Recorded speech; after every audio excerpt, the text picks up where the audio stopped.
Então, hoje a gente vai falar de como que a gente faz para traçar os objetivos na reabilitação neurofuncional. É um dilema, muitas vezes, né? De como a gente chega, né, nos objetivos e quem é o responsável, né, por esses objetivos. Será que é só a gente que tem que se responsabilizar por ele, tanto para traçar quanto para atingir os objetivos? A gente tem, muitas vezes a gente faz uma avaliação bem tranquila, né, na medida do possível, e se perde, né, no que pode vir a contribuir, né, do ponto de vista da reabilitação para aquele paciente de forma específica. E como a gente pode fazer para, primeiro, ser o mais eficiente no sentido do processo de reabilitação que o paciente deseja, que a família deseja, quando não é o paciente, né? Pensar num modelo centrado no paciente e na família. E como a gente não se perde no meio de tantas possibilidades ou tantas disfunções, às vezes, presentes. E isso é extremamente importante, né? O quanto a gente precisa traçar um caminho e seguir esse caminho, não que a gente não mude esse caminho. Muitas vezes a gente acaba modificando por diversas razões, mas saber o começo, meio e fim desse percurso é extremamente importante. E entender que é um percurso composto por diversos passos, né? Não necessariamente um único caminho e nem um único objetivo, tá? Então, a gente vai conversar sobre isso na aula de hoje.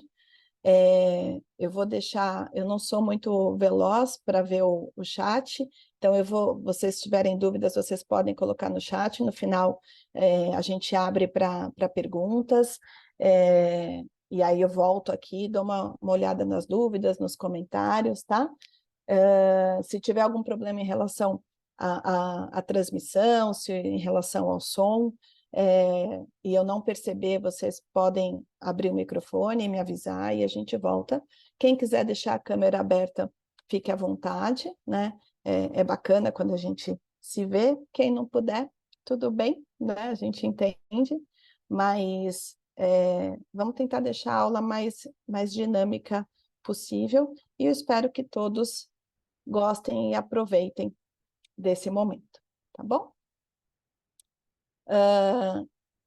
Então, vamos lá, né? Para quem não me conhece, eu sou a professora Ana Cristina Araújo, eu sou fisioterapeuta neurofuncional, atuo na área desde que eu me formei, já tem 23 anos, já trabalhei bastante com crianças, já trabalhei na fisioterapia aquática, já trabalhei em hospital, já trabalhei em clínica, sou docente, tanto de graduação quanto de pós-graduação, sou coordenadora da neurofuncional no adulto e no idoso no Instituto Beta, e eu estou aqui para trazer para vocês uma visão, né, o máximo possível, né, de compartilhar um pouco do conhecimento que a gente vai adquirindo ao longo dos anos.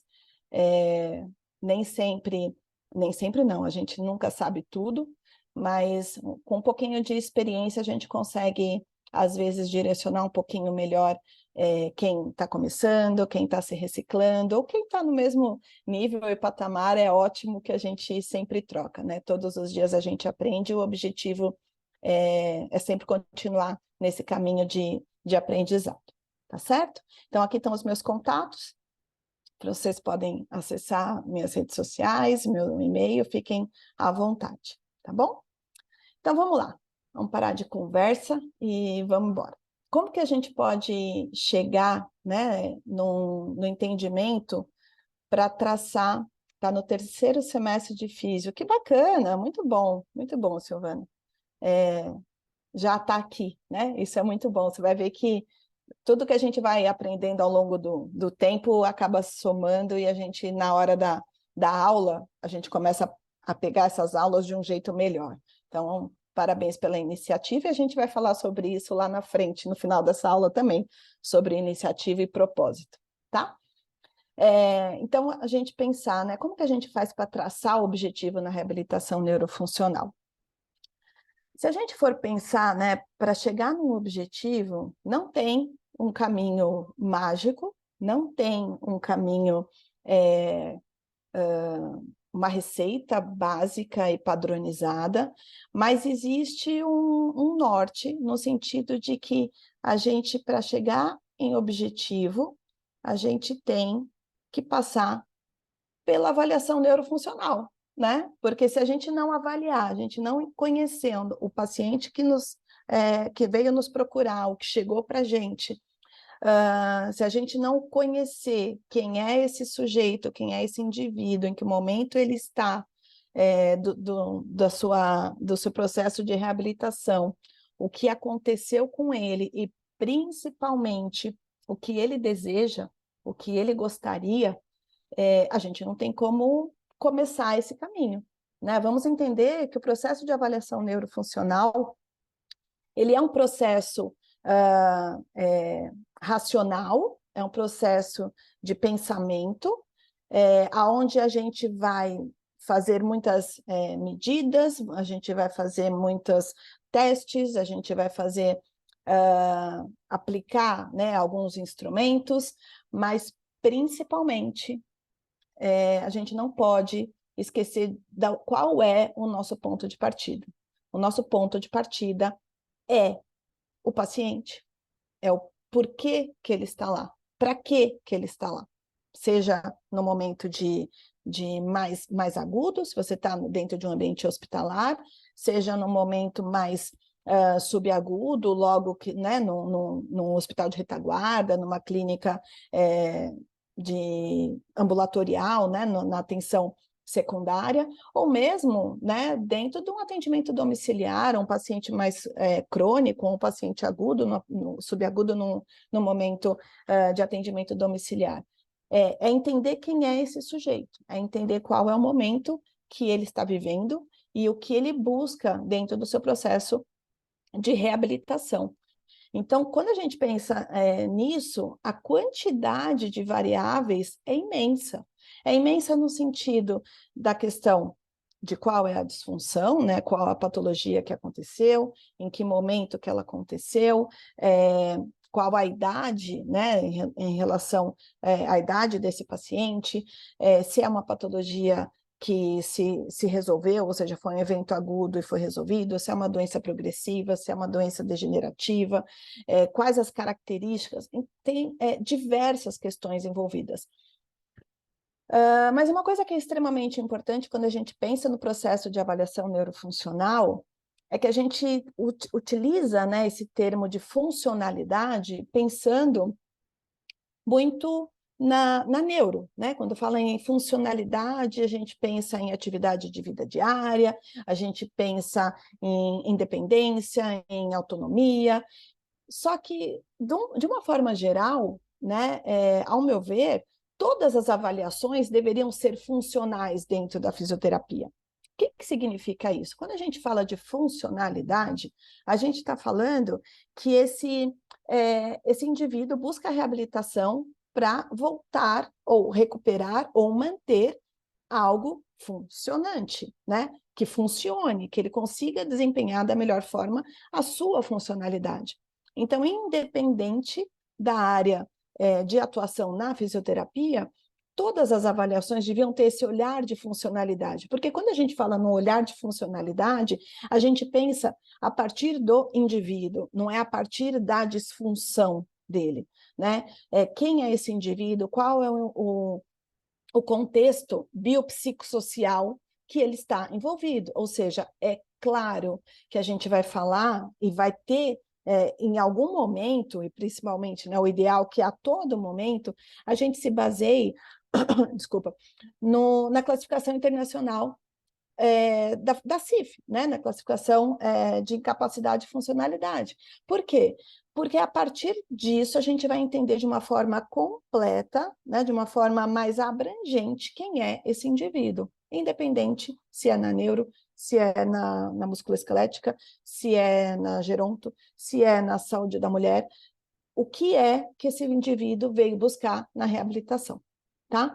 Então, esse aqui é um primeiro alerta, né, que eu gostaria que, assim, tem pessoas aqui, né, já vi que tem pessoas aqui da graduação, e que independente de qual área vai seguir, né, no processo de carreira, entender que a gente tem que olhar esse indivíduo como um todo. A gente tem que olhar esse indivíduo no seu contexto social, no seu contexto laboral, no seu contexto familiar, no seu contexto psico, emotivo, econômico, social, de uma forma geral. Porque isso interfere no processo de reabilitação. Isso interfere na escolha dos objetivos. Como assim, Pro? Eu não vou lá, avalio, aplico os testes e vejo o que precisa melhorar? Você pode fazer isso. Você pode aplicar a propedêutica neurológica do começo ao fim. Mas você vai encontrar tanta coisa, muitas vezes, que você acha que deveria melhorar, e o paciente não acha. Fala, não, para mim está tudo bem, não tem problema, não preciso levantar meu braço 180 graus. Não preciso fazer uma flexão de ombro, né? Tipo, ele nem falaria isso de forma alguma, né? Ah, não me faz falta levantar o braço acima da minha cabeça. Ah, não, mas a sua amplitude de ombro está limitada. Ele, legal, mas, tipo, não me faz falta. Ele vai aderir a um objetivo que para ele não faz falta, que para ele não faz sentido, ou não é isso que ele quer melhorar? Não vai. Então, entendam isso. O objetivo, por mais que a gente tenha desejo, né? A gente sempre gosta que o outro seja diferente de alguma forma, independente se a gente é fisioterapeuta ou não. Assim, eu gostaria tanto, né, que fosse diferente. Ele poderia ir tão melhor. Ele poderia estar fazendo tantas coisas. Mas ele quer. Se ele não quiser, não adianta você querer, a princípio, né? Tem algumas formas que a gente consegue manejar algumas questões, mas tem que ser algo compartilhado, acordado. E aqui a gente vai falar sobre isso, tá bom? Então, quando a gente pensa, né, qual então que de acho, então, é o caminho para avaliação? Tudo bem, né? Então, se eu falei que a gente tem que partir do que o paciente quer, do que o paciente deseja, a gente tem que partir, sim, da queixa principal. Esse é o nosso norte. Vocês vão ver aqui em diversos momentos durante a aula que eu vou voltar. É a queixa principal. É a queixa principal. Por quê? Porque é aquilo que ele deseja. É aquilo que faz falta. É aquilo que ele gostaria de continuar fazendo, mesmo que de forma adaptada. É ali que a gente consegue puxar, né, o fio da meada. Encontrar por onde a gente vai começar a entender quem é esse sujeito. Então, essa queixa principal, ela vai ser colhida em que momento? O ideal, o mais precoce possível, né? Na fase inicial, na anamnese ali, né? Se possível, no primeiro contato.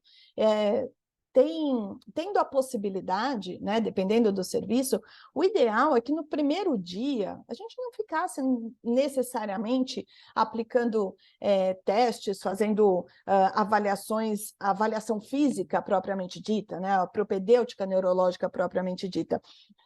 Seria muito melhor que a gente conhecesse, batesse um papo, né? Vamos lá, vamos sentar, vamos conversar. Vamos entender qual é o contexto, vamos entender o porquê que você veio buscar a fisioterapia, o que aconteceu, né? O que é que antes você fazia e que agora você não faz mais, né? O que você gostaria de melhorar? É ali que a gente tem que chegar, ou entender. Às vezes, a queixa principal ela vai chegar de uma forma muito, muito distante do que é o atual momento, né? Por exemplo, se você pega um paciente numa fase muito aguda, né, de um processo encefálico, ele pode falar assim, não, eu quero sair aqui do hospital e quero voltar a andar.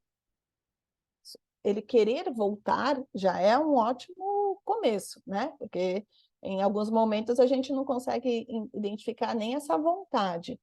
Mas em alguns momentos, né, principalmente no atendimento não agudo, né, não subagudo, assim, no momento de internação, onde tudo está muito confuso, onde tudo ainda está muito imediato, né? Acabou, ainda tem uma questão de entender o que está acontecendo, mas quando você recebe esse paciente no ambulatório, quando você vai conhecer ele no atendimento domiciliar, a queixa, ela vai vir assim, ele não vai falar assim, não consigo fazer a flexão de ombro a 180 graus, a não ser que ele seja um fisioterapeuta que entenda, né, de goniometria, mas ele vai falar assim, eu quero voltar a ir para a igreja, eu quero voltar a jogar dominó na praça, ou eu quero continuar indo até a feira.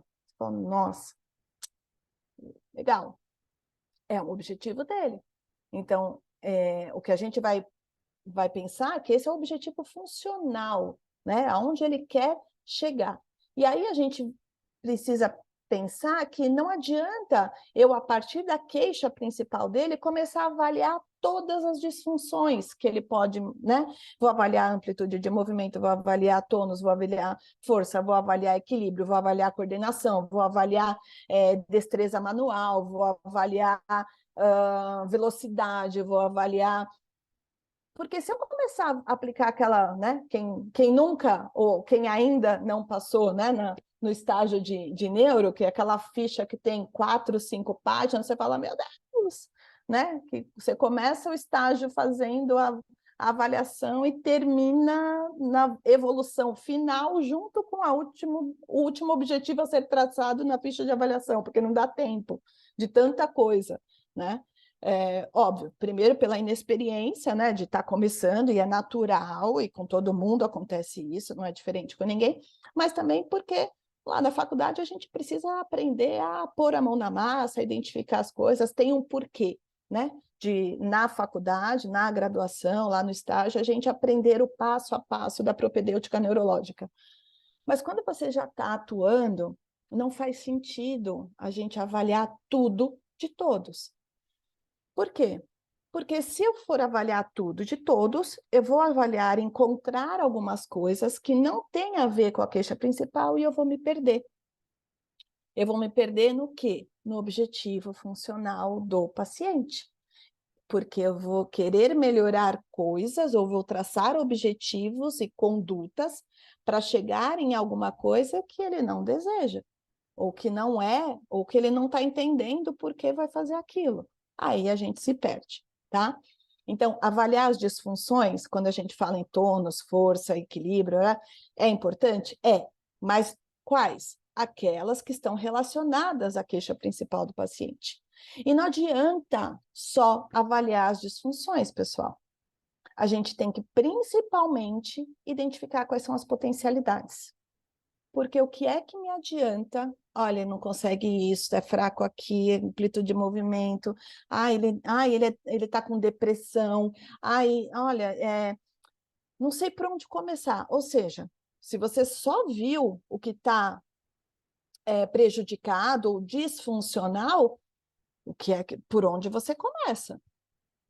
Né? Fala assim, se ele não faz isso, não faz isso, não faz isso, não faz isso, o que de bom tem ali? Né? Qual por onde eu vou caminhar para chegar e contornar essas disfunções? A gente tem que identificar as potencialidades. E no primeiro momento, às vezes é difícil, né? Dependendo do paciente, dependendo de qual caso, não é fácil em alguns momentos, em outros não. Em outros as potencialidades, elas parecem que elas pulam aos nossos olhos, né? Depende, isso é muito variado. Mas não desistam, mesmo que seja um paciente difícil, um paciente que a família não colabora, o ambiente não colabora, fala, não, meu Deus, não sei por onde começar. Sempre tem um lado bom, sempre tem uma coisinha que a gente encontra e fala assim, olha, por aqui. Nem que seja a partir, né, porque a gente colhe, né, a história da moléstia atual na anamnese, entender o que é que aconteceu para ele estar aqui, ou ele estar desse jeito, ou ele chegar nesse momento, mas também a gente precisa buscar entender, para entender quem é esse indivíduo, o que era antes, né? Quais eram os hobbies, qual era o trabalho, quais eram as afinidades, o que ele gosta de fazer, aonde ele gosta de estar, porque isso são dicas que começam a construir uma história, exatamente uma história de quem é esse sujeito, de quem é esse indivíduo. Então, quando a gente entende a queixa principal e avalia a partir da queixa principal as disfunções relacionadas a essa queixa, identifica por onde a gente pode começar, né? Por onde ele é bom, por onde ele é capaz, ele é suficiente, ele está empoderado, ele dá conta de fazer, que são as potencialidades, aí a gente consegue traçar a melhor via de conduta. Acabou a aula? Podia ser assim, né? Passar, pronto. Aí está a receita de o segredo de $1 milhão. Não é tão simples assim. Pensando num primeiro caminho, né? No primeiro quebra-cabeça, a gente identifica a queixa. A partir da queixa, quais são as disfunções, ou seja, né, a avaliação física relacionada a essa queixa. Mas como assim? Pro, ele está deitado na cama e a queixa principal dele é voltar a andar. E quando eu avalio, eu vejo milhares de coisas por que ele não consegue andar. E a única coisa de bom que ele, né, que eu consigo identificar é que ele quer voltar a andar. Aí perdeu, né? Porque aí eu não sei por onde eu caminho. A gente vai chegar lá, tá? Então, prometo que eu vou conseguir encurtar essa distância entre a queixa principal, as disfunções, né? Qual é o link entre elas, para vocês conseguirem direcionar um pouco melhor essas duas peças, juntar essas peças de uma forma mais ajustada. E aí a gente chega de forma conjunta, sempre entendam que é de forma conjunta, na melhor via de conduta, certo? Isso é o raciocínio clínico. Raciocínio, tem que raciocinar, tem que pensar, né? Tem que fazer correlações, tem que pegar um monte de coisas relacionadas a essa queixa principal. Então, vamos entender. Olha a queixa principal aqui de novo. Quando a gente fala da queixa principal, já falei, a gente chega nos objetivos funcionais. Quais são os objetivos funcionais? É aquilo que o paciente deseja, na melhor, né, dos cenários, e quando não é o paciente, é a família, né, é o local onde ele está, de repente a instituição de longa permanência, né, o que a equipe, tá? Esse objetivo funcional, ele não é uma decisão única.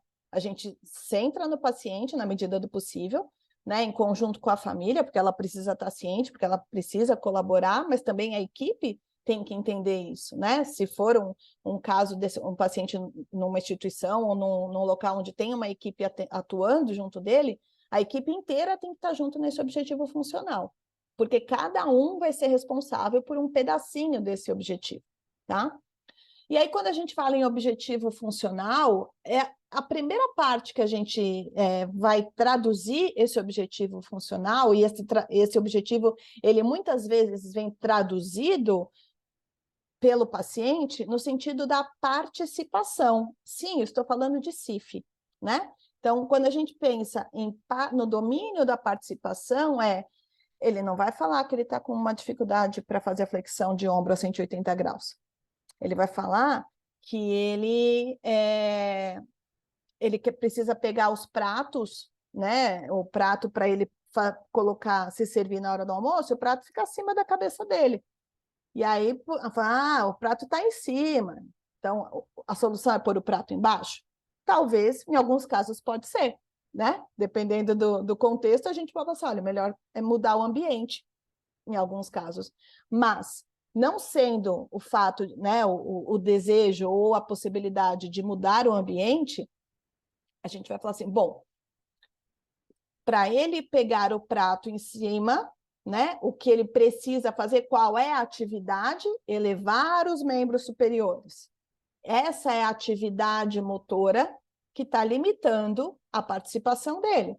Estou falando de CIF, tá? Então, a classificação internacional de funcionalidade e incapacidade.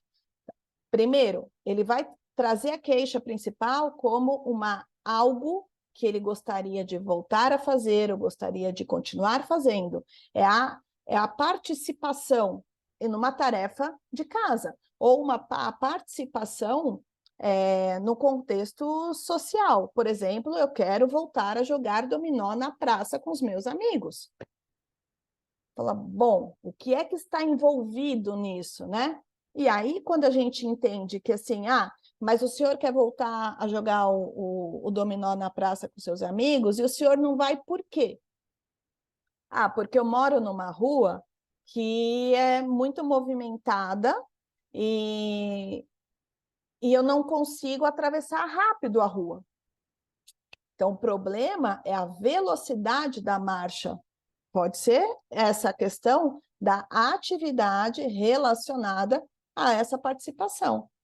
Então, aqui a gente identifica, né, o que é que a gente precisa, né, depois que a gente entendeu por que essa queixa está presente, ou seja, eu não consigo atravessar a rua para ir jogar dominó na praça, porque eu precisaria ser mais rápido para atravessar a rua com segurança. Aí a gente chega lá na nossa propedêutica com os objetivos específicos. Quais são os objetivos específicos? Os objetivos terapêuticos. Aí eu vou avaliar por que essa marcha não é rápida. Se é uma questão de velocidade, se é uma questão de equilíbrio, se é uma questão do ambiente, porque a rua é toda esburacada. Olha a importância de eu entender aonde é essa rua e de que jeito que é essa rua, né? É uma rua que não tem farol, né? É uma rua que não tem faixa de pedestre. Então, às vezes, a limitação não é no indivíduo, e sim no ambiente. E aí, assim, por mais que ele ande rápido, ainda vai ser uma rua perigosa, entende? Então, quando a gente chega nos objetivos específicos, aí a gente consegue ver qual a disfunção em estrutura e função corporal, CIF, mais uma vez, que está impactando nessa atividade e que, por isso, limita a participação dele no jogo de dominó na praça. Então, aí sim, a gente consegue traduzir do ponto de vista propedêutico, né, de avaliação física mesmo, o que é que a gente precisa melhorar. E aí a gente vai chegar, por exemplo, numa questão de, olha, não dá, né? Você não está conseguindo atravessar a rua porque realmente você precisa ser mais rápido e desviar ou ter mais equilíbrio para desviar dos buracos. Então, eu tenho que trabalhar força com velocidade, ou seja, potência muscular, não é só a força, mas eu tenho que trabalhar, né, uma explosão, uma melhor resistência cardiorrespiratória, para ele não cansar no meio do caminho, ou seja, né, a gente tem que avaliar outras coisas, além de trabalhar o equilíbrio dele também. Porque isso vai, talvez não seja só isso, mas isso já é um início para a gente pensar em melhorar esse ritmo ao atravessar a rua, melhorar a velocidade para ele atravessar a rua. E aí o nosso objetivo fica específico. Pro, mas ele tem o ombro também que limita ele na hora dele tomar banho. A mulher dele disse que ele gosta de jogar o dominó na praça, mas ele não fica lá em pé para lavar a louça. Aí, mas não é o que ele quer melhorar, né? Então a gente até poderia tentar ajudar uma questão, né? Encaminha para psico, faz uma terapia de casal, né? Para ver se melhora assim, mas a gente não pode desviar daquilo que a gente identificou, daquilo que a gente observou que para chegar na queixa, né, funcional dele é o caminho inicial. Tudo bem? Então, para isso, o que a gente precisa fazer? Identificar quais são os pontos positivos e negativos da realização. Então, eu já identifiquei que o problema, vamos manter a travessia da rua, né, ou atravessar a rua. Olha, ele não tem velocidade, mas ele consegue, de forma lenta, ele está trabalhando com dissociação, andando com dissociação de cinturas, ele está com um passo, com uma flexão de quadril, joelho e tornozelo bem distribuída, ele não está, né, se desequilibrando num ambiente sem desnível, né, numa clínica ou dentro de casa, ele não mostra desequilíbrios, ou seja, são pontos positivos dessa marcha dele.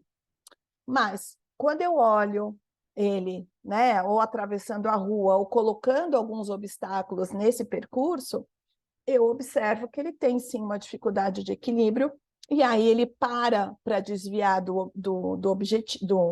obstáculo, e isso leva tempo, né? Então, não é que ele desequilibra, mas ele tem que desviar porque ele não consegue dar um passo muito longo. E aí, para desviar de um buraco, para desviar de uma irregularidade, ele demora mais tempo. Então, isso é um ponto negativo da realização, né? Então, eu sei qual é o caminho inicial, que eu vou pelo ponto positivo, mas eu quero atingir esse ponto negativo, que é o que está dificultando a atividade, a participação dele. Esse é o nosso ponto de partida. É óbvio que, nesse momento, eu também vou precisar entender quais são as particularidades dessa condição que ele tem, né, da lesão que ele sofreu, da doença, né, que existe.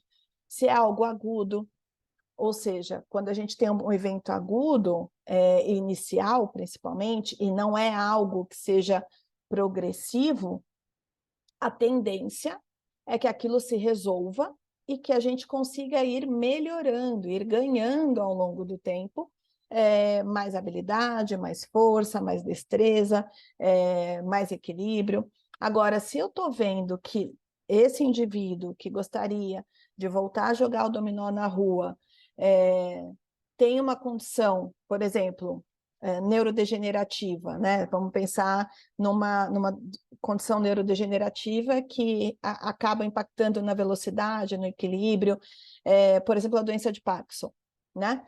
A gente sabe que aquilo é algo que pode ficar mantido por um tempo do jeito que está, dependendo do nível funcional e de atividade que ele tem, a gente até consegue melhorar, sim, né? Não é que a gente consegue zerar o que estava presente, mas dependendo se ele está subestimulado ou se ele está abaixo do potencial máximo dele, a gente consegue ter ganhos, a gente consegue ter melhora, mas a gente entender que em algum momento aquele quadro vai ter um declínio maior. Então, a gente pode tentar melhorar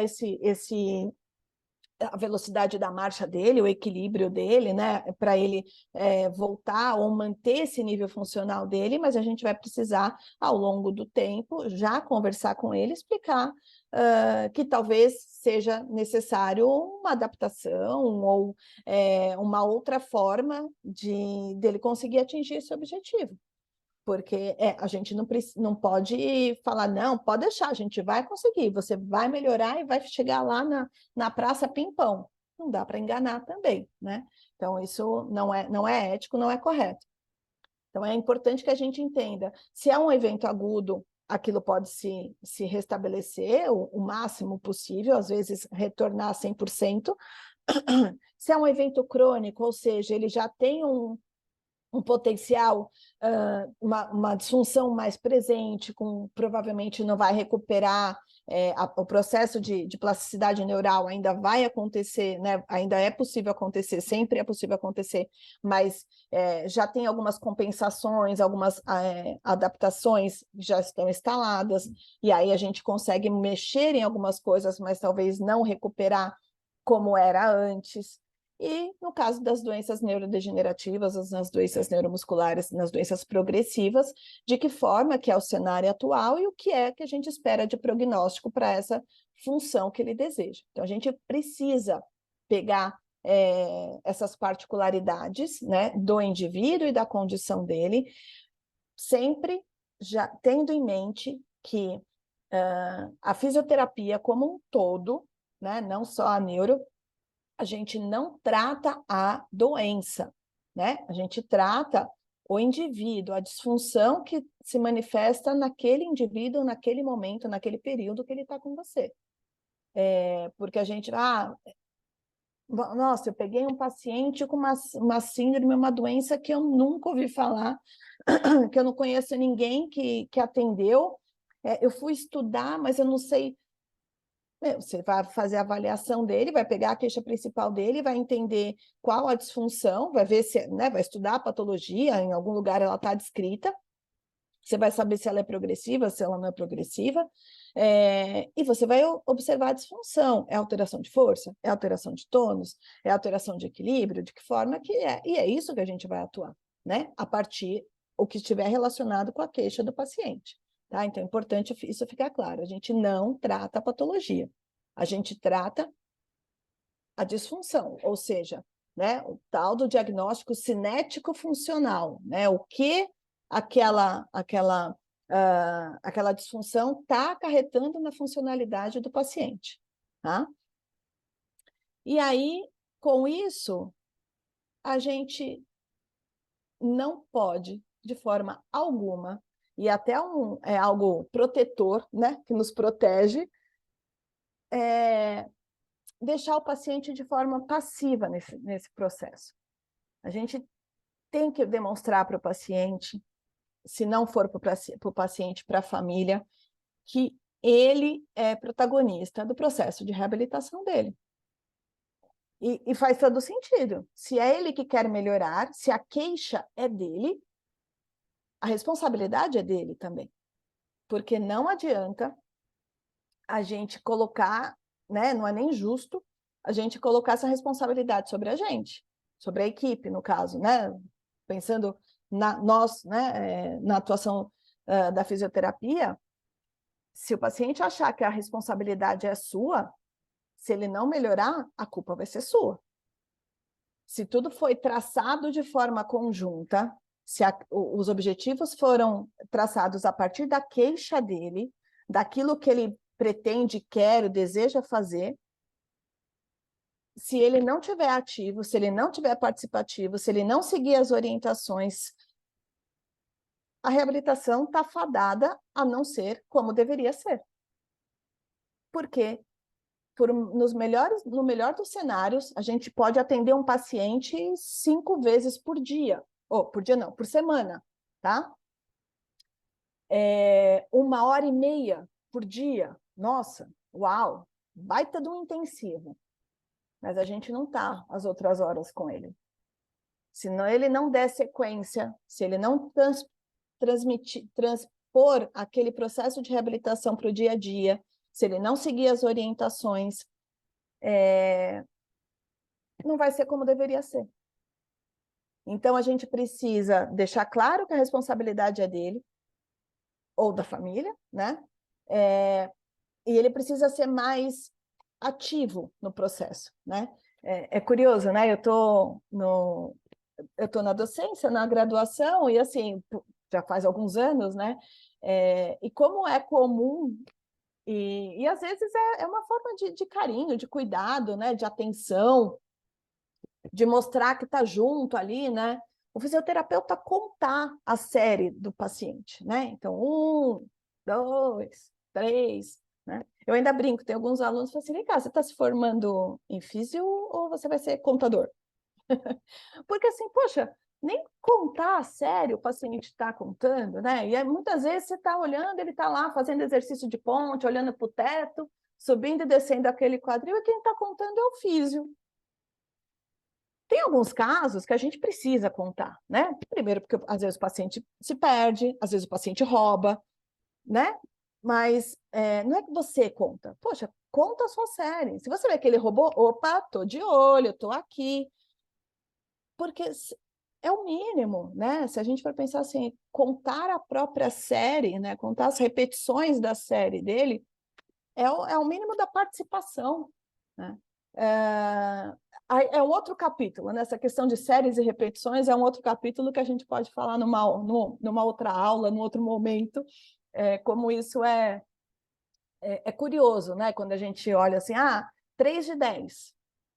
O que significa esse 3 de 10? Não, não, não, para, descansa agora que o senhor está cansado. Às vezes ele não está cansado, né? Ele poderia fazer 3 de 50, né? Então, são alguns tabus que, com o tempo, a gente vai entendendo, assim, não faz muito sentido. Mas uma coisa que não faz sentido é que, se vocês puderem, daqui para frente, não contar mais a série do seu paciente, é bacana. É bacana porque ali ele está participando, de alguma forma, tá bom? E aí, isso é a visão que a gente tem que pôr para o paciente, né? Mais uma vez, que o paciente é para a família. Dele ser protagonista, dele ser responsável, né? Eu não sei se vocês têm uma ideia, né? Talvez aqui eu posso até abrir o chat rapidinho, de quanto vocês acham que a responsabilidade do processo de reabilitação é do fisioterapeuta e quanto é de porcentagem, né, pensando em 100%, para o paciente. Alguém chuta alguma coisa? Quiser escrever no chat, abrir o microfone, um número, assim. O que vocês acham em relação à responsabilidade sobre o processo de reabilitação? 50-50? Acho que 50-50? Mais alguém? Eu acho que é uns 40% nosso e 60% dele, porque a gente passa um pouco de tempo com ele, né? Hum, E, e o mais difícil, vamos dizer assim, é ele que vai fazer, não é a gente. Porque, como a senhora disse, né, que você fica uma hora com ele durante 5 dias, 7 dias, sei lá, não é a todo o tempo da vida dele. E o uhum, restante, por exemplo, se ele tiver que prestar atenção na postura, ele presta atenção na hora que ele senta, na hora que ele anda, ou é só quando você está perto, né? E aí é uhum. uma hora que ele perde tudo aquilo que ele ganhou. Então eu penso que é 40% nosso e 60% dele. Se vacilar, até 70% dele, 30% é nosso, né? Eu acho, enfim.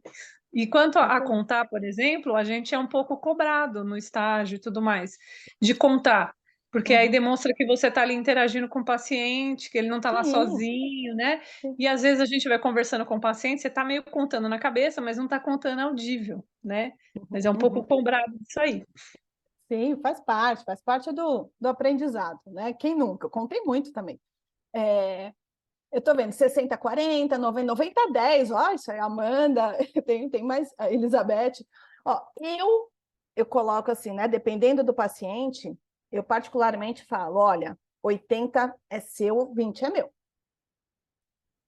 Dependendo principalmente de quantas vezes eu vou estar presente no dia a dia dele, né? Quantas vezes a gente vai se encontrar na semana. E às vezes eu falo assim, olha, até nesse primeiro momento, lá na avaliação inicial, eu falo assim, ó, isso aqui é um contrato, entendeu? Então, se não der certo, o nosso plano terapêutico é esse, nosso pacto terapêutico é esse. Então, ó, entenda que a minha parte eu vou fazer, mas você precisa fazer a sua, porque senão a gente não vai conseguir chegar onde a gente pode chegar. E é sempre a gente. Se puder, nesse momento, que às vezes, né, principalmente o paciente neurológico, sempre vem com um acompanhante, né, alguém da família, um cuidador, tenta falar direto com a pessoa, né, seja mulher, seja homem, seja novo, enfim. Fala assim, olha, vamos aqui, ó, entre eu e você. Esse é o nosso pacto.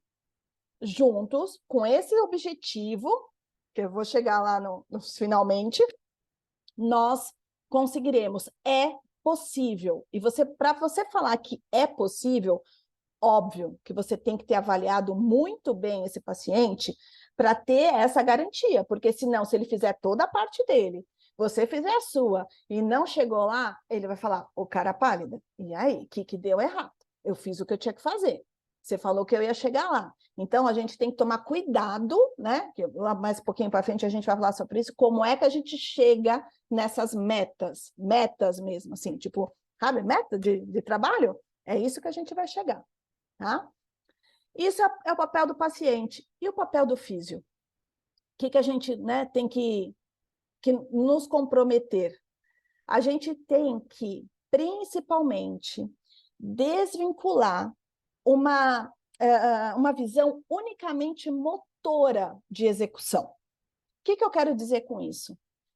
Quando eu olho que o paciente ele não consegue andar rápido, eu preciso entender o por que que ele não consegue andar rápido. E, às vezes, o não conseguir andar rápido não é só falta de equilíbrio, ou não é nem a falta de equilíbrio. Ele pode, por exemplo, não andar rápido porque ele cansa. Ele pode, de repente, não andar rápido porque ele tem dor.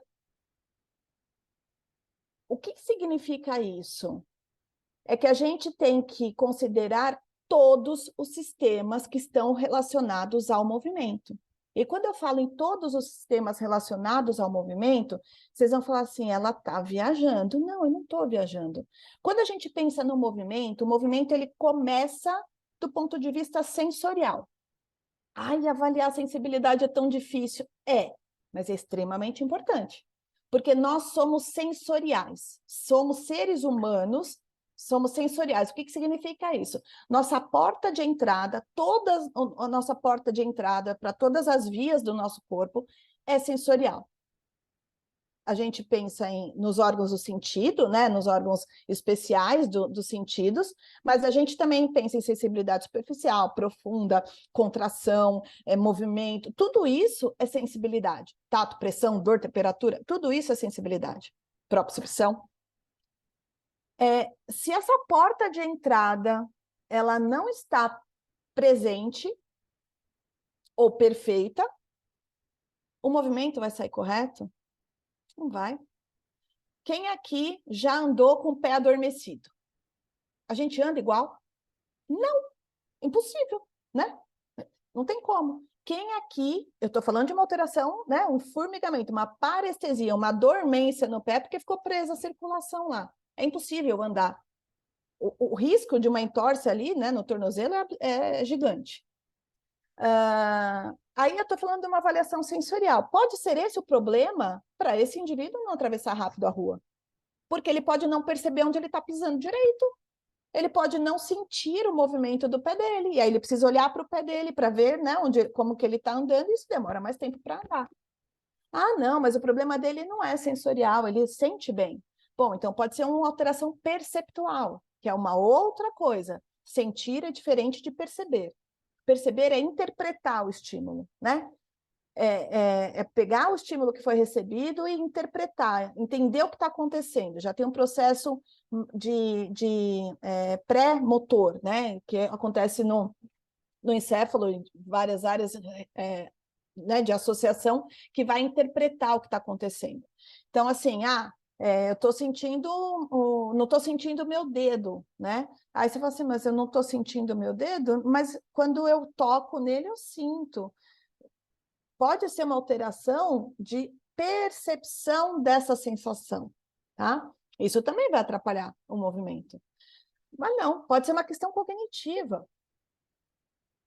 Quando a gente encontra um indivíduo que tem um declínio cognitivo, ele até anda, ele até consegue ficar em pé, ele até consegue atravessar a rua, mas ele não consegue identificar perigo, né? Eu quero voltar a atravessar a rua para jogar dominó. Legal, mas ele não tem medo de atravessar a rua, ele não tem medo de cair, e é por isso que ninguém deixa ele atravessar a rua. Não é que ele não consegue, ele conseguiria. Mas o problema dele não é na velocidade, é no juízo, né? Na cognição, na autonomia dele. Isso também impacta o movimento, porque às vezes ele não pode fazer porque não é seguro. As questões emocionais também impactam no movimento. Quando você vai fazer alguma coisa que você não está com muita vontade, que você não está com muito engajamento, quando você está triste, né? Isso impacta na realização. Ai, olha, ele quer atravessar a rua para jogar dominó eu quero atravessar a rua para jogar dominó com os meus amigos na praça, mas eles não estão mais se reunindo na praça. Então, o problema não é que eu não consigo atravessar a rua, é porque ninguém mais vai jogar dominó lá, isso me deixa triste, mas eu queria tanto. Opa, e agora? Não é um problema do Ou às movimento. vezes ele não acredita também, né? Porque de repente, de tantas vezes ter ficado impossibilitado de algo, pode não acreditar que consegue realizar aquilo que fazia antes. Então tá todo Sim, mundo pode falando, estar você com depressão.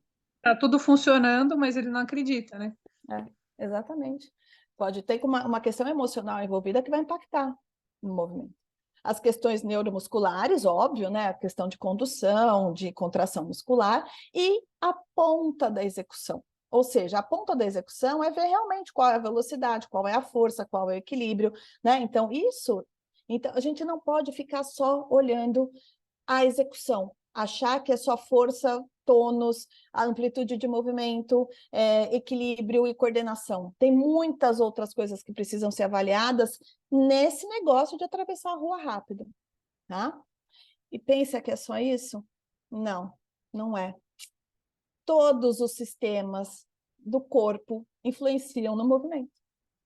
Por quê? Como assim, Pro? Ele não pode não atravessar a rua porque ele tem um condicionamento cardiovascular ruim? Ele pode ser um DPOC? A questão não foi o evento neurológico dele, né? A disfunção neurológica. Ele pode não conseguir. E aí fala assim, opa, mas ele está aqui na neuro. Falou assim, você não sabe de condicionamento, enfim, encaminha.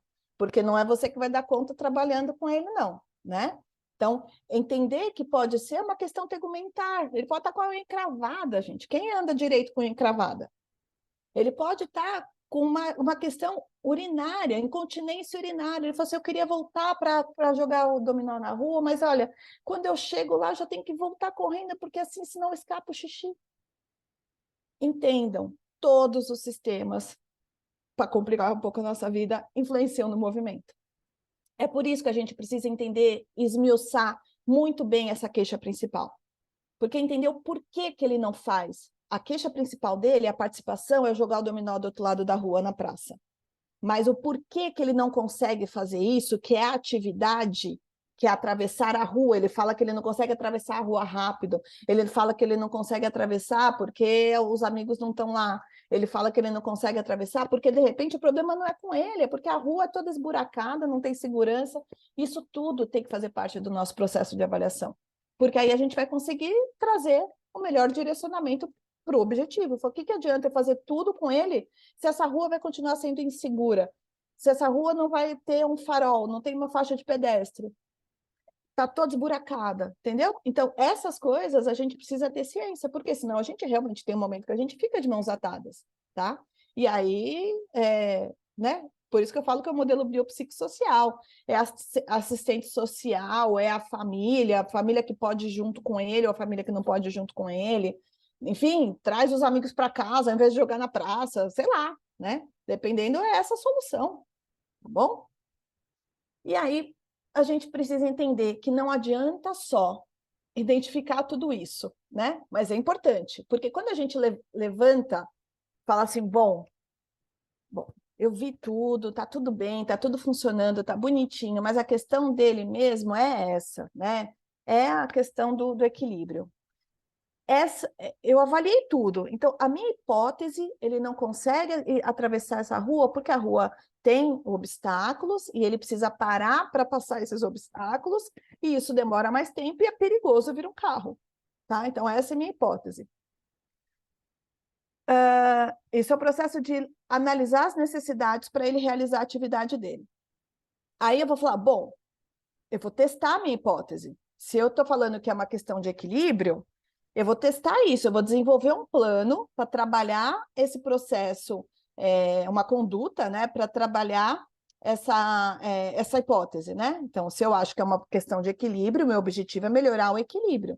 De que forma que eu vou testar se é isso? Eu vou pôr ele num local com obstáculos e ver se ele anda mais rápido ou mais devagar por causa dos obstáculos, ou seja, eu vou testar a hipótese. Quando eu fui lá e testei a hipótese, realmente ele anda mais devagar com os obstáculos, ele tem mais dificuldade. Então, eu estou confirmando a minha hipótese. Não, olha, eu pus obstáculo e mesmo com o obstáculo ele anda na mesma velocidade. Bom, então o problema não é o obstáculo, é uma outra questão. Então, isso, na hora que a gente faz isso, a gente está implementando o nosso plano. A gente está testando se é aquela mesma a chave, né, da questão para ir adiante. E aí, quando você implementa o plano, que é testar a hipótese, você vai avaliar se você vai confirmar ou não aquilo que você achou. Se você, não, realmente é uma questão de equilíbrio, o que eu vou fazer? Eu vou trabalhar o equilíbrio. Mas eu vou trabalhar o equilíbrio colocando ele sempre em obstáculo, sempre com obstáculo? Talvez não seja esse, porque se fosse isso, uma hora ele ia conseguir atravessar a rua dele. Eu vou tentar trazer um ambiente menos instável ou menos cheios de obstáculo, que é o potencial dele, ele anda rápido num local sem obstáculos. E num local com obstáculo, ele anda devagar. Então, eu vou no meio, né? Aos poucos eu vou dificultando até chegar no momento onde ele esteja realmente com uma marcha boa, com segurança, num local com mais obstáculos ou obstáculos semelhantes, ainda num ambiente controlado. Mas eu só vou confirmar isso e ver realmente se funcionou a hora que ele falar para mim que ele está conseguindo atravessar a rua. Ou que agora, com alguém indo junto com ele, ele precisa de menos auxílio, com menos supervisão, que dependendo do horário do dia, que tem menos movimento, ele consegue ir. É assim, quando ele transfere aquilo que foi feito na terapia para a atividade do dia a dia dele, que ele consegue levar aquilo para o ambiente de verdade. Tá? Isso é quando a gente confirma ou não a nossa hipótese. Então, pensa num outro exemplo. Eu posso encontrar uma pessoa, né, fazer a avaliação de um paciente que ele tem uma dificuldade de manutenção de ortostatismo, ou seja, de ficar em pé por mais de 10 segundos. Ele fica em pé, mas ele não se mantém por mais de 10 segundos. Aí eu vou falar assim, bom, eu acho que ele não fica por conta de fraqueza da musculatura pélvica, ou seja, né, ele não consegue manter lá os glúteos, os extensores de quadril, musculatura lá do core, né, paravertebral, bem. Então, eu vou fazer fortalecimento muscular com ele. Vamos ver. Então, eu vou colocar lá, pôr ele para ganhar resistência à fadiga, porque não é que ele não consegue ficar, ele não consegue se manter. Então, ele não consegue se manter, eu acho que ele tem fraqueza, mas porque ele cansa rápido a musculatura, não o condicionamento cardiopulmonar. Eu vou lá e proponho exercícios de ponte, porque os exercícios de ponte fortalecem os extensores de quadril. E aí, depois de um tempo, né? Depois de quanto tempo eu vou estabelecer isso, eu vou lá e faço uma reavaliação e vejo que ele permaneceu por mais de 10 segundos em pé. Ou seja, teve uma melhora. Então, esse exercício, essa conduta, ela demonstrou uma melhora, ou seja, ela confira. Pode ser que não seja só isso, mas esse é um caminho que está dando certo, que ele está conseguindo ficar mais de 10 segundos em pé. De alguma forma, esse exercício contribuiu para ele. Isso é quando a gente fala numa reavaliação, né? Em confirmar ou não a hipótese que a gente propôs de forma inicial. Pode ser que quando você faça isso, você não observe melhora, porque a questão não era fraqueza, é muito mais uma instabilidade ou uma dificuldade em relação à propriocepção de um membro inferior, por exemplo, né? Ele tem uma dificuldade em manter a extensão de joelho bilateral ou o apoio do tornozelo, né? Ou mesmo uma questão cardiopulmonar, dele não resistir, ficar muito tempo. Então, pode ser um monte de coisa que esteja impactando nessa manutenção de ortostatismo. É através do levantamento de hipótese, testar a hipótese, avaliar a resposta, é que a gente consegue confirmar ou não se esse é o caminho que a gente deve seguir. Tá? Então, a gente chegou nisso. A queixa funcional vem em relação à participação do paciente, né? O que ele gostaria, o que ele desejaria melhorar ou voltar a fazer, ou continuar fazendo. Então, na avaliação, a gente identifica qual é a atividade que está limitando essa participação. Observa as disfunções relacionadas a essa atividade. Quais são as disfunções? Sensoriais, motoras, força, tônus, controle postural, cognição. Eu apliquei lá um questionário de um screening de depressão e vi que ele pode encaminha para para psicoterapia, para uma avaliação psicológica. Ou seja, identificar o porquê que essa atividade está prejudicada, que não está permitindo a participação. Aí a gente chega nos objetivos. Quando você identifica a disfunção, testa essa hipótese, aí você consegue falar assim, bom, o meu objetivo é imediato, pode ser, a gente pode pôr um prazo imediato, ou seja, na própria sessão, O que a gente vai fazer hoje? O senhor chegou aqui, né? Eu cheguei na sua casa, o senhor veio para terapia, e com essa queixa, né, da questão do equilíbrio, eu quero que no final da sessão você fique, né, esse caso de ficar 10 segundos, se manter 10 segundos em pé, ele não consegue, mas eu posso, para testar aquela minha hipótese, ir na direção de que fortalecimento da musculatura extensora, por exemplo, no exercício de ponte, é algo que é um caminho que foi testado e funciona, eu posso falar para ele que ao invés dele ficar subindo e descendo nas repetições, ele vai ter que segurar pelo menos 20 segundos a extensão da pelve lá em cima, entre, né, cada repetição. Então, ele levanta uma, segura lá 20 segundos, aí ele desce. Aí levanta outra, segura mais 20 segundos. Ou seja, eu vou estar nessa sessão buscando um objetivo final. Olha, no final da sessão, por conta desse trabalho que a gente fez, o senhor vai ter que ficar, pelo menos no final da sessão, 15 segundos em pé, não mais os 10 segundos. Mas a gente vai preparar o senhor para isso.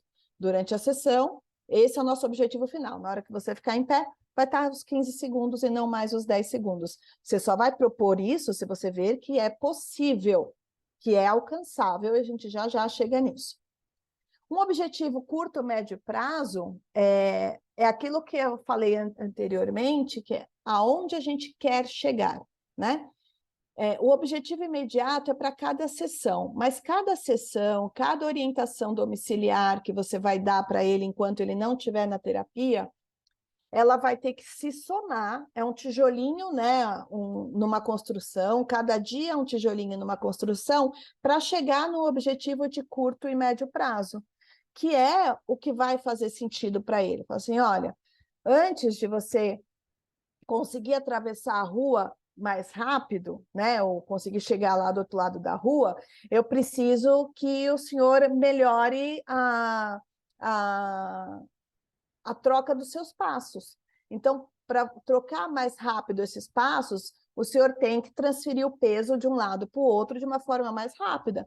Então, vamos trabalhar essa transferência de peso primeiro, porque isso vai te ajudar na hora de ficar em pé e conseguir oscilar mais rápido esses membros inferiores. Ou então, para melhorar a sua marcha, eu preciso que o senhor levante mais os joelhos, né? Faça uma maior tríplice flexão de quadril, joelho e tornozelo para ultrapassar os obstáculos. Então, para isso, nessa sessão, a gente vai trabalhar degrau, né? Subir e descer step, porque isso lá na frente vai ser bom para o senhor, para aquele objetivo que o senhor quer. Então, a gente tem que mostrar para ele que cada exercício que a gente propõe, que cada sessão está fazendo parte de uma história, né? de peças de um caminho de um tabuleiro para chegar lá na chegada. Num jogo de tabuleiro, num ludo, né, onde você vai contando as casinhas lá nos dados, cada jogada que você dá é um que você vai indo para frente, vai indo para frente, vai indo para frente.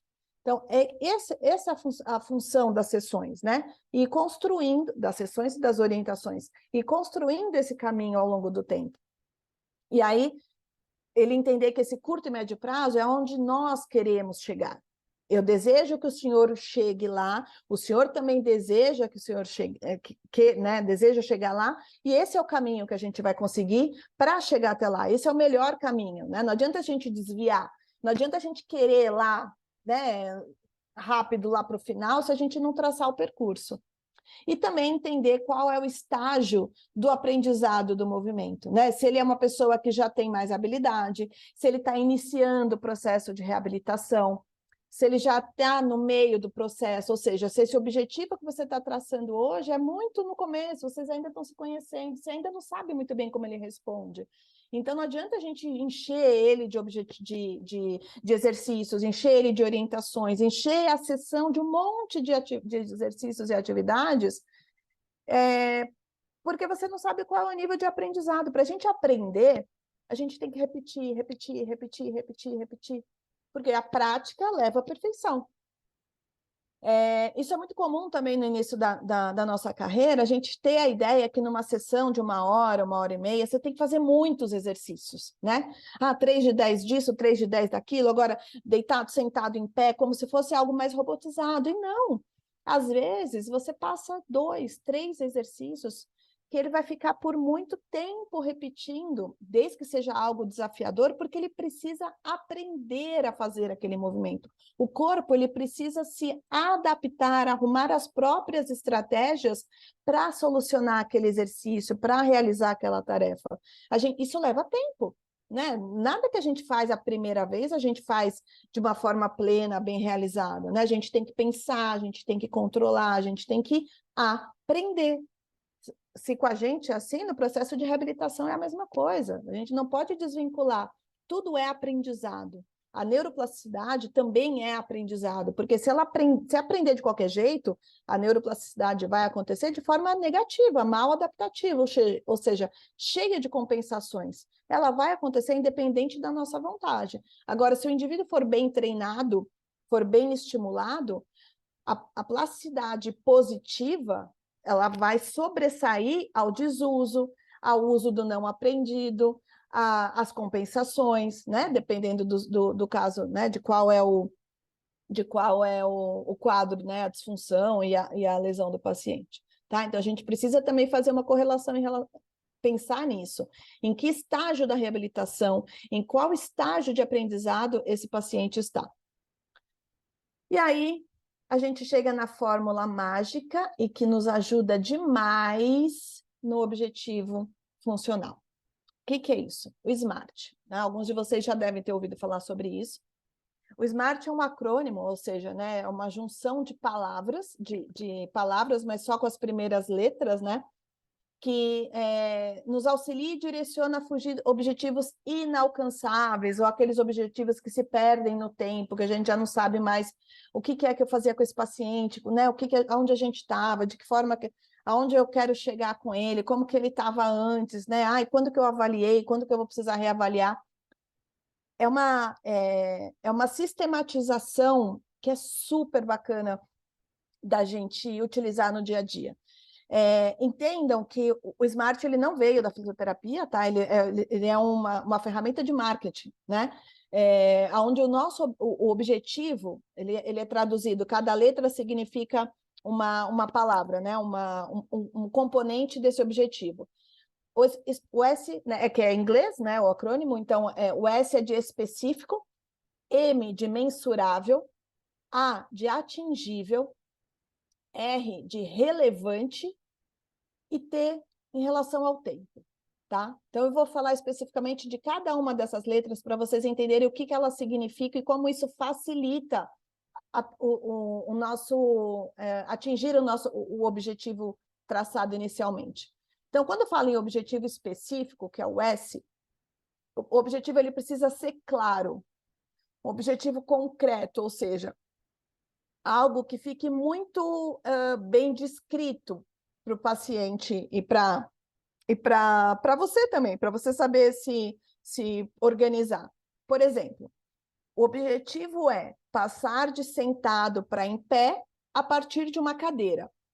Não é a partir de um banco, não é com a ajuda de terceiros, não qual é o objetivo. Então, eu vou trabalhar o meu paciente, né? Nós vamos fazer vou traçar uma conduta terapêutica que, ao final, ele vai conseguir passar de sentado para em pé a partir de uma cadeira. Esse é o objetivo que eu vou... Dá para entender que é algo muito estruturado, né? Que é algo que todo mundo imaginou, provavelmente, uma cadeira, um indivíduo, mas e o gesto de sentado para em pé. A forma como isso vai acontecer precisa ser uma forma segura, tá? Então, ele precisa ser algo que seja real, que seja seguro e seja concreto, que você possa observar esse movimento acontecer ao final, tá? Então, esse é o que é específico. Por exemplo, atravessar a rua. né, de uma calçada a outra, é um objetivo específico.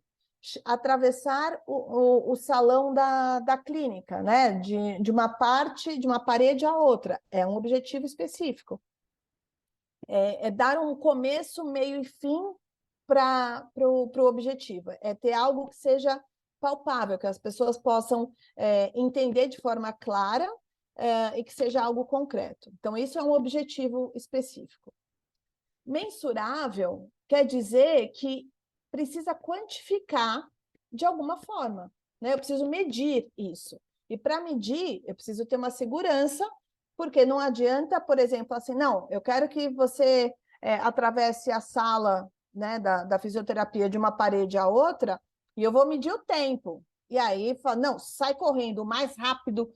Não, né? Tem que ver se isso é possível. Então, tem que, quando envolve tempo, quando envolve altura, quando envolve mesmo o passar de sentado para em pé, precisa ver se isso é possível, se isso não traz nenhum risco, tá? Mas a gente precisa mensurar. E isso também envolve um tempo, né? Quando a gente fala em mensuração, também envolve um tempo. Pode envolver tempo, pode envolver distância, pode envolver, olha, são 10 metros, né? Então, é esse percurso que você vai andar. Eu quero que ande 10 metros, ou subir 5 degraus em 15 segundos. É algo que você precisa ter certeza que é possível fazer, é algo que você precisa deixar como, né, específico, subir 5 degraus em 15 segundos, segurança, se ele precisa ou não de apoio em corrimão, isso precisa estar controlado, tá? Mas é um objetivo mensurável, você consegue ver o quanto ele faz hoje e o quanto ele pode fazer daqui a 20 dias, né? E aí você consegue mensurar nesse momento. Olha, hoje o senhor consegue subir 5 degraus em 25 segundos. E aí a gente vai tentar chegar nesses 5 degraus em 15 segundos. Isso precisa ser pensado, né? Então, como é hoje, o senhor consegue sair da cadeira e ficar em pé, de sentado para em pé, com ajuda, com uma leve ajuda de membro superior, eu te ajudando, né? Com as 2 mãos, mas só o apoio das minhas mãos. Vamos ver se daqui a tanto tempo você consegue fazer isso sem eu te ajudar. E aí o que acontece? Quando esse objetivo ficar claro, não é que eu vou ficar treinando com ele o senta, levanta, senta, levanta, senta, levanta todos os dias, em todas as sessões, até ele melhorar essa velocidade. Eu vou trabalhar todos os componentes desse movimento de sentar e levantar, né? Que tem a inclinação anterior, que tem o apoio dos pés, que tem a extensão de quadril, ou seja, tudo isso eu posso trabalhar deitado, sentado, andando de diversas formas, mas o meu objetivo final, né, o objetivo que a gente vai chegar é você conseguir passar de sentado para em pé a partir de uma cadeira sozinho, entendeu? Então, isso é traçar um objetivo específico, isso é traçar um objetivo mensurável. Atingível é aquilo que é extremamente importante. Você tem que falar em relação às capacidades atuais que ele tem. Então, olha, o senhor pode não acreditar, mas eu tenho quase certeza, se você quisesse comprar a minha ideia, ou seja, decidido de forma conjunta com o paciente, é possível fazer isso. É atingível, ou seja, está dentro do espectro de habilidades que ele pode alcançar. Então, se eu falo que ele vai conseguir passar de sentado para em pé a partir de uma cadeira, eu tenho que ter certeza que é possível dele alcançar isso, porque senão vai frustrar. Senão vai chegar naquele negócio, olha, você disse que eu podia, eu fiz tudo que você falou que era para eu fazer e não atingiu. A culpa é minha ou é sua? Se você errou na avaliação, a culpa é sua. Como terapeuta, você traçou um objetivo que não era atingível, tá? Ou então, a gente pode, às vezes, errar no objetivo em relação a traçar algo que seja inatingível, Ou errar no objetivo de traçar algo que, meu, ele já dá conta de fazer e você não percebeu. Também é um erro, né? Ou seja, é algo muito fácil para ele. Então, a gente tem que ter um objetivo que seja de acordo com o que ele está hoje. Se a gente fizer isso, isso, isso, o senhor vai conseguir fazer isso, né? Então, vamos junto que o senhor vai conseguir, que a senhora vai dar conta de fazer isso, tá? Então, o que o senhor acha de andar 10 metros em 20 segundos? Hoje, o senhor anda 10 metros em 30 segundos, em 25 segundos. Então, a gente vai trabalhar para que daqui a X tempo você consiga andar esses 10 metros em 20 segundos. Nossa, isso vai te ajudar bastante em relação a atravessar a rua e jogar o dominó, se for essa a queixa principal desse paciente. E aí, quando a gente chega no objetivo relevante, que é o R do SMART, é o sentido mais neurofuncional, né, do SMART. Por quê? Porque é justamente o que é relevante para ele. Então, aqui a gente volta para a queixa principal do paciente. Então, tem que ser algo que ele realmente queira, ou que ele entenda que faz parte do processo terapêutico que vai levar ele para resolver a queixa principal de participação dele. O objetivo relevante é um processo de reflexão em conjunto com ele e com a família, né?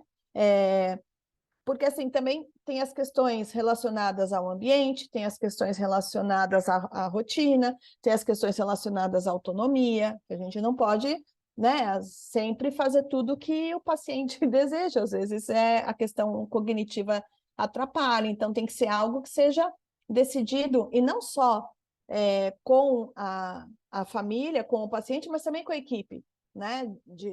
Tem coisas que, assim, olha, ele quer voltar. A psico falou assim, olha, mas ele está num declínio cognitivo, ele está, em alguns momentos, ele tem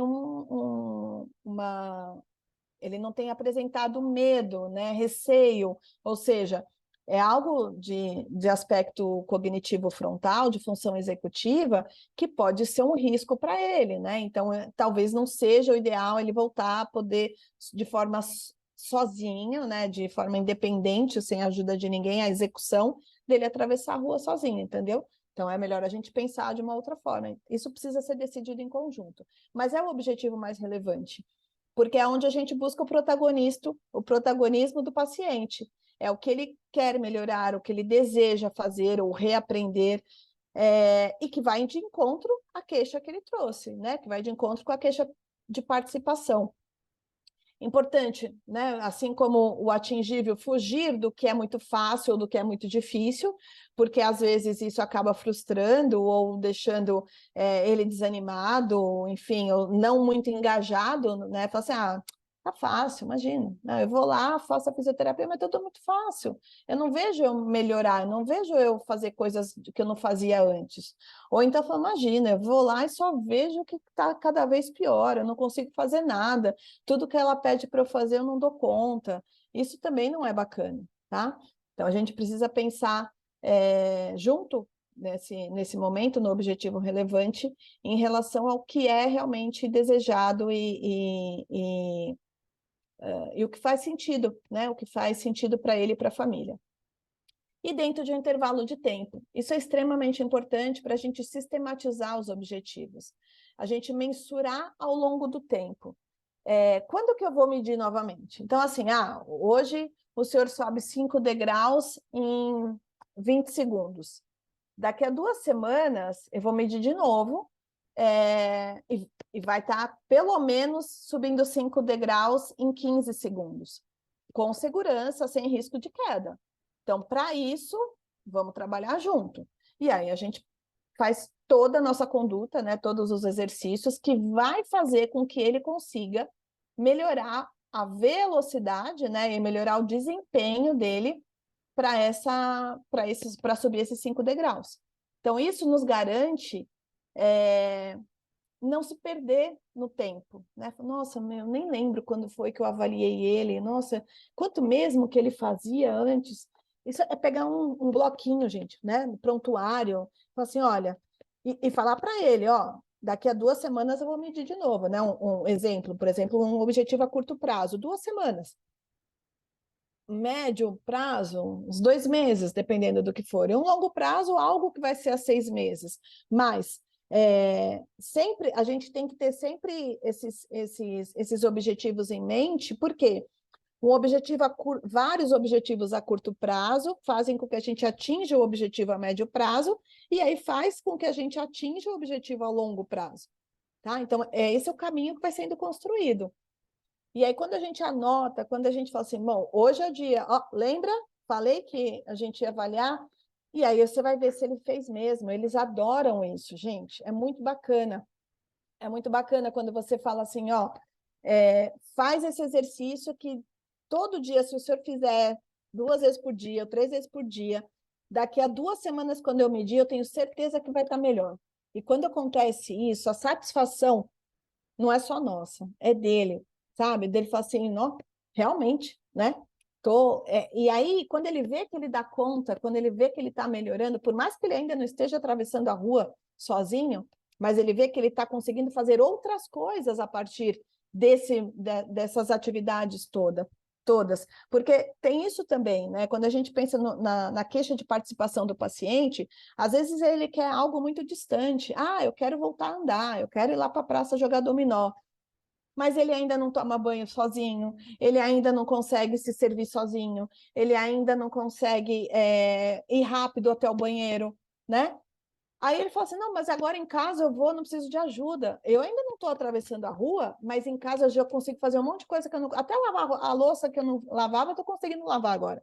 Entende? E aí ele vai se sentindo mais capaz, mais eficaz, com mais autonomia, com mais independência.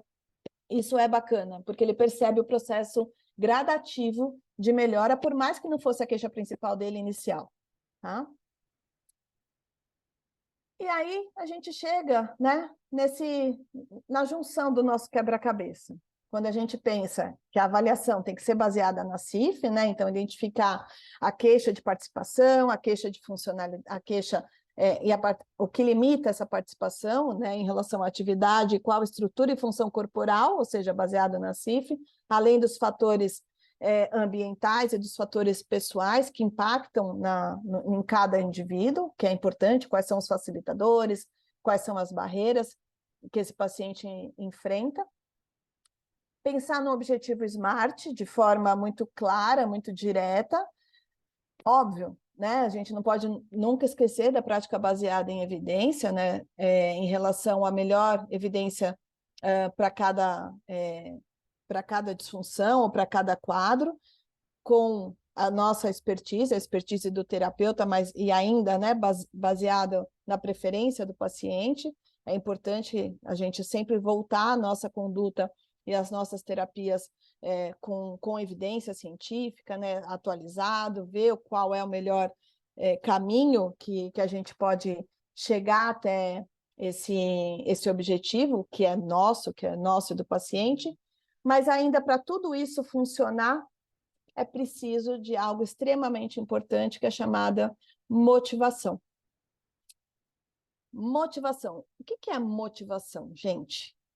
A motivação, ela está presente na nossa vida desde sempre, né? Então, quando o bebezinho começa lá no desenvolvimento motor e ele vai passando, né, pelas fases, isso é porque alguma coisa, algum estímulo ambiental fez com que ele fosse se virando contra a ação da gravidade, e ele sai daqui engatinhando e vai até o outro lado da sala engatinhando, porque ele viu aquela tomada e ele quer enfiar o dedinho na tomada, ou seja, aquilo motivou ele sair daqui para lá. Ninguém ensina a gente ter motivação, né? Vocês estão aqui, né? Estamos nesse momento com 61 participantes, muito obrigada, motivados por alguma razão, né? Ninguém está aqui sem vontade, vocês não foram obrigados, né? Todos nós temos uma motivação aqui. Então, é aquilo que nos move, é um temperinho a mais que faz com que a gente busque as coisas, né, que a gente deseja, o que a gente almeja, né, aonde a gente quer chegar, onde a gente quer estar. Então, isso faz parte de vontade. Como a própria palavra fala, né? Motivação, motivo da ação, Da né? ação. exatamente, isso mesmo. E ela, magicamente, ela surge da queixa funcional do paciente, né? É o que eu estou falando desde o começo da aula. Então, o que motiva ele é aquilo que ele quer recuperar, é aquilo que ele quer voltar a fazer, ou aquilo que ele quer continuar fazendo, né? E aí é isso que a gente só vai conseguir que o paciente esteja dentro da terapia, que ele esteja afim, que ele realize a terapia de uma forma protagonista, participativa, e siga as orientações e transfira o aprendizado para o dia a dia, se ele estiver motivado. E não é só ele querer, porque assim, uma coisa é ele querer fazer. Ok, no começo ele quer, mas e quando ele não vê resultado? E quando ele percebe que, tipo, ele não está conseguindo chegar lá do outro lado da calçada para jogar o dominó dele, né? Como que esse processo acontece? A gente é extremamente importante nesse como motivar o paciente. Nós temos um papel importante e ele espera isso da gente, principalmente no início, né, numa troca de objetivo ou no início da reabilitação.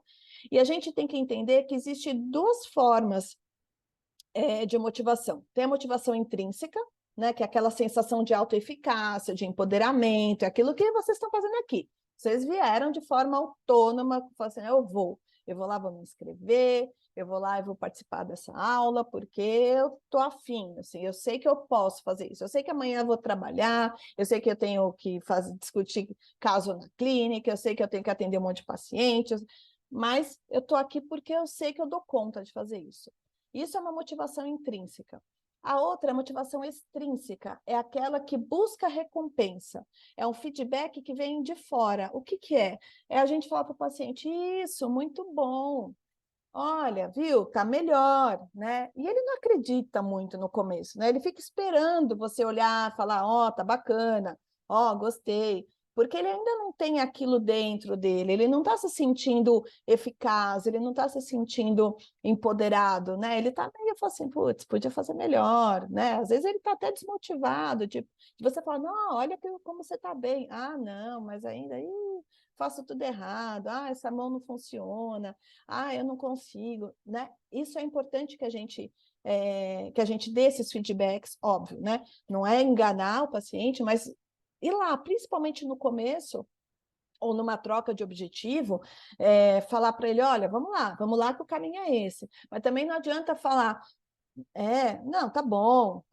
E aí a expressão facial é outra, né? Confunde mais o paciente, fala assim, bom, sabe? Então, assim, a gente também é responsável por isso. Como é que a gente faz para motivar o paciente de uma forma positiva, né? Se esse é o desejo dele, porque às vezes ele fala, ele olha para você, e aí, foi bom? Ele não sente ainda como tá, mas ele espera que você goste. Ou seja, se ele se empenhou, se você viu que ele fez o máximo, mesmo assim não ficou bom ainda, você não vai falar, nossa, tá horrível. Não, só assim, isso, ó, dá para fazer melhor, mas vamos lá, o caminho é esse. Isso é dar um feedback positivo motivacional, é a motivação extrínseca. Tem um trabalho extremamente bacana, né, que analisou isso, um trabalho da Camila Torriani e colaboradores, foi de 2016. O que eles olharam nesse estudo, né? O início da prática, né, dentro de um processo de reabilitação ao longo do tempo. No início, é muito comum a gente pegar um paciente desmotivado, no sentido assim, não de emocionalmente desmotivado, mas ele tem um baixo senso de autonomia, né? Ele tem mais dificuldade para executar as coisas, ele não se sente tão competente, ele não entende, né? Um baixo senso de afinidade, assim, ele não entende muito bem por que ele está fazendo aqueles exercícios, o que aquilo tem a ver com a melhora lá em atravessar a rua para jogar o dominó, ou seja, ele não tem muita afinidade dentro da própria reabilitação, da própria conduta terapêutica que está sendo traçada, porque ele está lá no início, lembra daquele aprendizado? Ainda é um iniciante, ele não está muito familiarizado com isso. Aí o tempo vai passando, a gente vai fazendo o quê? Vai dando a motivação extrínseca, porque ele vai fazendo, ele vai esperando uma recompensa, o feedback positivo. Não, ó, o caminho é esse, parabéns. Você viu? Antes não estava conseguindo fazer, olha, agora você já consegue, já não está tão estabanado, já está conseguindo atingir o alvo com mais facilidade. Dá para melhorar, mas ó, esse é o caminho. Então, ele espera essa recompensa, ele espera um retorno externo que traga essa informação para ele que ele ainda não está se sentindo competente, ele está no processo. Mas ele faz e olha para você, ele faz e fica, bom, será que tá bom? Às vezes ele até acha que já fez melhor, mas ele espera que você confirme isso. Aí vai passando o tempo e ele vai começando a falar assim, bom, olha lá, estou dando conta. A motivação intrínseca ela vai sim surgindo, porque ele consegue ver que ele foi aprendendo, lembra?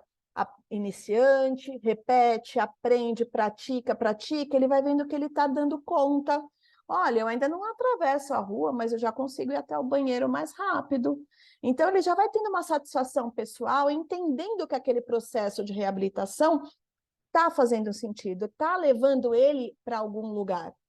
E aí, quando acontece isso, a gente chega no resultado positivo da motivação, que é um paciente com alto senso de autonomia, com alto senso de competência e um alto senso de afinidade, ou seja, ele entende por que ele está fazendo aqueles exercícios. E aí, gente, a gente ganha, é aquele negócio, sabe o paciente que ele vai melhorar independente de você?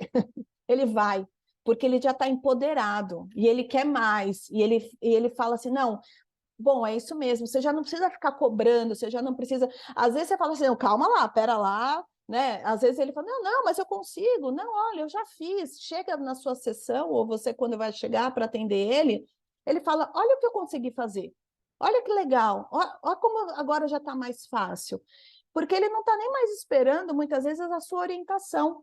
Óbvio que tem que ter toda a questão de uma segurança, né? De uma orientação para ver como é que o negócio está saindo, mas ele já está ativo, participativo e protagonista e com iniciativa no processo de reabilitação dele. Isso, gente, ao longo do tempo, se os objetivos, se a avaliação foi bem feita, se os objetivos foram bem traçados, se você foi seguindo o SMART e ir pontuando, e ó, olha como fazia, agora como tá, olha como fazia, agora como tá, isso vai acontecer. Óbvio que eu não estou falando de doenças neurodegenerativas, né? Mas não é que na doença neurodegenerativa a gente não consegue utilizar o SMART, a gente consegue, mas a gente tem que pensar em prazos mais curtos e muitas vezes em adaptações mais preparatórias, né? Para ele não ir sentindo as perdas de uma forma tão evidente. Dá para fazer também, tá? Mas quando a gente pensa num caso de um paciente que está num processo de evolução, num processo de melhora, né? Numa resolução de um processo na plasticidade positiva, isso vai acontecer. Quando você fez tudo certo, o paciente tá bem orientado e por alguma razão isso não acontece, a gente tem que prestar muita atenção em duas coisas que podem impactar nisso: sono e medicação, tá? Então, isso aqui é uma coisa que meio que vai acontecer, mas se tudo tiver bem traçado, bonitinho, a gente tem que dar uma identificada se não teve nenhuma mudança em hábitos, principalmente em relação a sono, medicação, estados emocionais, de repente entrar num pico por alguma queixa, não da própria pessoa, mas algum evento que traz uma perda, alguma coisa, uma questão emocional, né, que impacte no processo de reabilitação dele. Ninguém está livre, né, dos imprevistos da vida, assim como também uma outra condição que entre no meio desse caminho. Então, óbvio que isso pode ter interferência, né? Não é um laboratório onde tem os ratinhos são lá no começo, meio e fim. Ser humano é modelo biopsicossocial o tempo todo com interferências de família, de ambiente, de tudo. Mas esse é o traçado natural do processo de motivação. E o quanto a motivação impacta no processo de reabilitação dos nossos pacientes. Isso é extremamente importante, né? Não só para o nosso paciente, mas para a gente entender que, para nós, no dia a dia, a gente também funciona desse jeito. Qualquer processo que a gente se envolva, a gente também se identifica nisso, tá? Então, isso aqui não é só para os nossos objetivos dentro da neurofuncional, isso é para a vida, tá? Tá difícil no começo, mas as coisas podem, né? Sem desistir, com persistência e com insistência, e com mais capacitação, e com mais, a gente chega aonde a gente deseja. E é isso que eu desejo para todos vocês, que a gente chegue nos nossos objetivos, não só na neurofuncional, mas nas nossas vidas, nas nossas carreiras, planejamento de carreira, gestão de carreira, e a gente está aqui para isso, para trocar ideia, trocar informação, porque eu acho que a gente se ajuda, né? Quando eu sirvo, às vezes, como motivador extrínseco para os meus pacientes e para os meus alunos.